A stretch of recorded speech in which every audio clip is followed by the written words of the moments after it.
If you need to close your Square account, follow these straightforward steps to ensure a smooth process. Make sure to back up any important information before proceeding. Step 1. Log into your account. Access your Square account by visiting the Square website and entering your login credentials.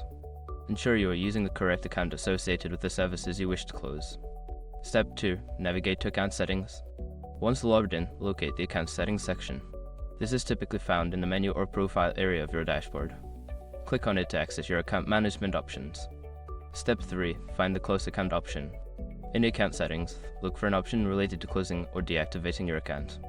This may be labeled as Close Account or Deactivate Account. Click on this option to proceed. Step 4. Follow the prompts. You will be guided through a series of prompts or questions regarding your decision to close the account. Read through any information provided carefully and confirm your choice to close the account when prompted. Step 5. Confirm closure. After completing the prompts, you may need to confirm your decision one last time. Ensure that you understand the implications of closing your account, such as losing access to transaction history, and finalize the closure. Once you have completed these steps, your Square account will be closed. If you have any issues or need further assistance, consider reaching out to Square's customer support for help.